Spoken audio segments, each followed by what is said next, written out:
De mon point de vue, une question fondamentale pour les villes africaines, c'est celle de la gouvernance de la mobilité urbaine, qui en réalité partout pose des problèmes considérables, pas seulement en Afrique, mais certainement que les villes qui vont réussir, ce sont celles qui vont trouver la solution à cette équation complexe de la gouvernance. Ce qui veut dire aussi qu'il y en a d'autres qui ne vont pas trouver la solution et qui vont toutes les conséquences négatives de l'absence de prise de décision, l'absence de financement pérenne, l'absence d'intégration entre l'urbanisme et les déplacements, donc des populations qui vont énormément souffrir. Alors, et c'est une des vocations fondamentales de Codatu que d'essayer d'aider les gouvernements locaux et nationaux à trouver les solutions adaptées à chaque cas, à cette équation redoutable de la gouvernance de la mobilité. Ce que je vois émerger globalement et en Afrique très très attractif, c'est ce programme d'espace public. Les espaces publics deviennent un espace, un élément, un instrument, non seulement de participation, de créer une ambiance de ville, c'est de réclamer certains espaces, d'aménager en termes de l'environnement certains espaces. Pour moi, j'ai vu ça dans plusieurs villes africaines, quand l'espace public, quand les politiques publiques, ou bien les politiques des villes, ou les mairies mettent un peu d'accent, un peu d'investissement sur l'espace public, ça transforme de manière significative l'idée qu'on a de la ville, l'engagement de la société civile, l'engagement du secteur privé. J'ai vu des espaces publics à Conakry qui a été créé par quelqu'un du secteur privé, en passant un Français, enfin, vous connaissez Bolloré, qui crée ces espaces publics là dans certains de ses programmes. Et quand on voit l'engagement, que ce soit des jeunes, des femmes et autres, dans ces espaces-là, ça donne espoir. Je crois que s'il y a une chose que les pays, que les villes devraient faire, et parfois ce n'est pas assez coûteux comme les gens y pensent, des petites interventions sur les espaces publics vraiment changeraient la physionomie, changeraient l'idée que les gens ont des villes, améliorer la sécurité, améliorer peut-être l'engagement des jeunes dans les espaces publics. Donc pour moi, un programme comme celui-là donne vraiment espoir dans beaucoup de villes africaines. On fait quand même le constat que les villes sont dans la même situation qu'il y a quelques décennies, voire la situation s'est empirée. Donc à quoi servent les experts si les choses ne vont pas mieux ? Alors d'abord, il faut, à mon avis, rester extrêmement humble devant notre métier. Les urbanistes ne font pas la ville. La ville, c'est pas à vous que je vais apprendre ça, est un processus collectif, politique d'abord. C'est quand même, il y a des gens qui ont la responsabilité de prendre des décisions, bonnes ou mauvaises d'ailleurs. Hein. Et puis il y a aussi les entrepreneurs, des citoyens qui font la ville. Et puis il y a aussi des événements extérieurs, les guerres, la croissance économique, la découverte d'une mine. Enfin, il y a plein de choses qui peuvent expliquer comment les villes se font. L'expert, il est là, à mon avis, pour faire deux choses, pour conseiller ceux qui prennent des décisions, en disant voilà, si vous faites ça, vous risquez d'avoir telle ou telle conséquence, et de leur expliquer un petit peu les tenants et les aboutissants de ce développement des villes, et puis de mettre en œuvre ou de rendre possible les décisions qui ont été prises, en disant voilà, on a décidé de faire ceci, d'aménager telle zone, de redévelopper tel quartier, de traiter tel bidonville, voilà comment on va s'organiser, voilà comment on va faire, etc. Donc l'expert, il n'est pas là pour penser la ville, et comme les météorologues ne font pas le climat, sinon il ferait toujours beau. Je pense que sur la question spécifique, effectivement, des villes africaines notamment, pour moi, il y a un vrai déficit d'expertise, et notamment d'expertise locale, évidemment.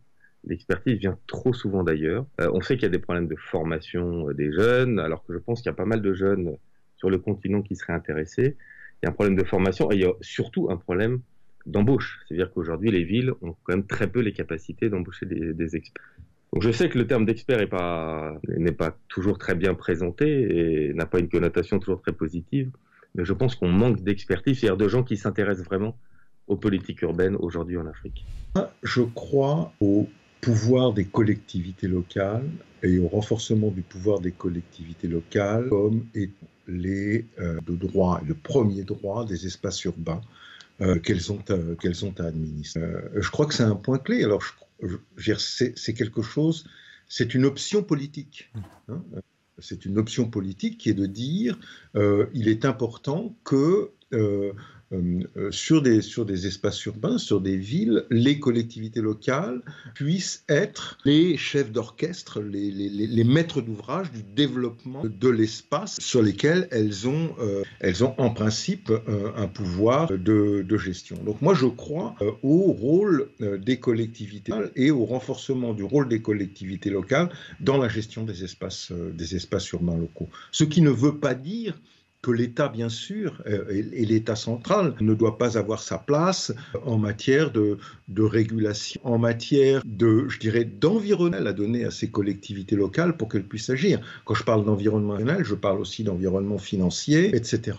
Donc, il y a un rôle majeur de l'État en tant que régulateur de l'ensemble du système. Mais je crois en un système fondé sur le rôle prééminent des collectivités locales dans la gestion des espaces locaux. Alors après, il faut que les collectivités locales aient les moyens d'organiser la gestion de ces espaces. Vous nous avez dit dans le commentaire de votre parcours, vous avez eu la chance de travailler dans des contextes différents pour des ONG, pour des grands bailleurs finalement, donc aussi dans des institutions extrêmement différentes. Si vous deviez retenir un programme que vous avez trouvé particulièrement innovant ou qui vous tient à cœur? Je retiendrai les programmes récents qu'on a été amenés à développer dans le cadre de Cities Alliance, et notamment dans le cadre de ces programmes pays dont je vous parlais tout à l'heure, la mise en place à la fois au niveau municipal dans un certain nombre de villes et puis au niveau national de ce qu'on a appelé des forums urbains. Des forums urbains municipaux et des forums urbains nationaux. Comme je vous le disais, pour moi, la ville, c'est un ensemble d'acteurs qui produisent, qui gèrent la ville. Et il me semble que ouvrir des espaces où le dialogue et la concertation entre ces acteurs puissent se tenir est un élément clé si on veut produire des villes qui soient des villes efficaces, des villes durables. Enfin, je ne vais pas répéter tous les mots, tous ces mots valises qui sont à l'ordre du jour, résilientes, etc., qui sont à l'ordre du jour international. Pour moi, le dialogue, la concertation, et je dirais, alors je vais peut-être employer des grands mots, la démocratie dans la gestion urbaine, c'est-à-dire le fait de mettre autour de la table l'ensemble des acteurs qui font la ville, c'est une condition d'efficacité. La démocratie est une condition d'efficacité dans la gestion urbaine. Mais alors justement, on est sur Kigali, reprenons Kigali.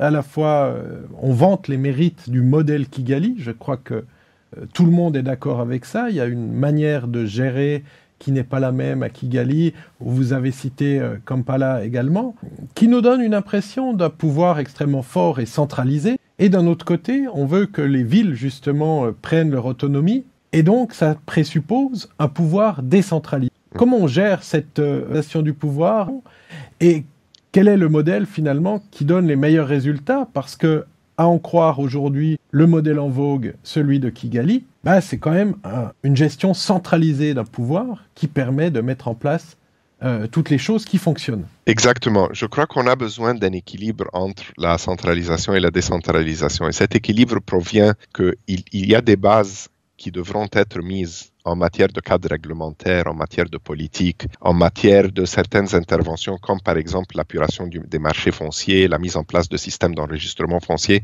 Ce sont des compétences qui dépassent les villes. Donc, une ville peut décider de mettre en place un système d'actualisation de son cadastre, et s'il n'y a pas des lois au plan national qui gouvernent l'enregistrement foncier, la protection du droit de la propriété, par exemple le système de taxation, comment ce système va opérer, donc le système ne pourra pas être constitué. De même, lorsque vous abordez la question de la compétitivité des villes africaines et vous regardez les différentes compétences avec lesquelles les villes opéraient pour attirer les investisseurs. Une de nos études qui s'appelle le Competitive Cities Knowledge Base a donc déterminé qu'il y a 4 secteurs de compétences où il faudra une intervention pour renforcer la compétitivité, les politiques et les institutions, l'accès aux fonciers et aux infrastructures, le capital humain, donc le développement des compétences des employés, la formation professionnelle, etc. Et enfin, donc l'univers de l'innovation et l'univers du financement disponible donc aux entreprises. Toutes ces compétences-là ne sont pas principales des maires Donc, un maire peut intervenir en matière de faciliter l'accès aux fonciers, aux infrastructures, mais il y a très peu qu'un maire peut faire en matière de mettre en place les politiques du développement du capital humain. Ça, c'est au plan national. Il y a peu que le maire peut mettre en matière de cadre réglementaire sur la taxation ou de l'emploi, par exemple. Donc, il faudra opérer sur plusieurs niveaux.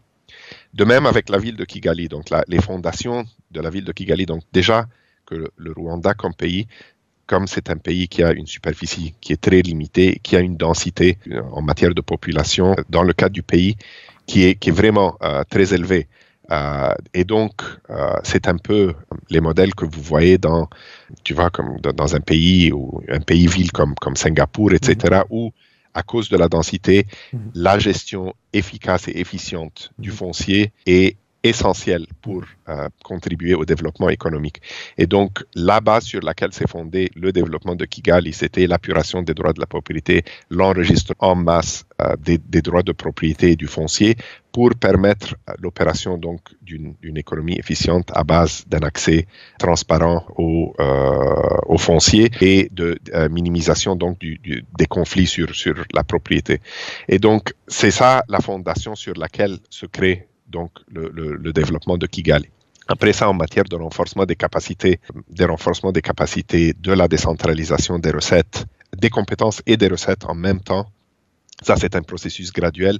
Le Kenya a pris une politique de choc, donc on faisait une décentralisation en 2012 ou 2013, qui est accompagnée maintenant avec de très grands efforts en matière de l'implantation de la décentralisation. Le Sénégal a aussi passé l'acte 3 de la décentralisation. Et donc, c'est une combinaison entre la mise en place de systèmes pour accompagner le développement des villes et la décentralisation graduelle des recettes, ainsi que les compétences, bien sûr. Mais alors, on a le sentiment quand même, quand on visite la plupart des grandes villes aujourd'hui, on a quand même un petit sentiment d'échec parce que ça fait des années qu'on essaie de faire des choses, qu'on essaie de tenir comme ça, qu'on essaie en tout cas de l'accompagner. Qu'est-ce qui ferait qu'aujourd'hui, alors moi je suis prêt à signer pour ce que vous dites, mais qu'est-ce qui ferait qu'aujourd'hui on va y arriver et on va pouvoir faire ce qu'on ne faisait pas il y a 10 ans ou 20 ans ? Disons que le rythme d'urbanisme en Afrique aujourd'hui est quelque chose qui n'a jamais été connu par le passé. Donc le défi est quand même très très grand. Et donc qu'est-ce qui peut faire qu'aujourd'hui on y arrive ? C'est une vraie prise de conscience des autorités locales et une vraie volonté de retenir cet étalement urbain. C'est-à-dire effectivement de maîtriser leur foncier et d'appliquer des planifications qui seraient faites en ce sens. Donc nous appuyons, accompagnons, etc. Mais in fine, les personnes qui sont responsables de la maîtrise de leur territoire sont les collectivités en lien avec leurs habitants et avec leur secteur privé.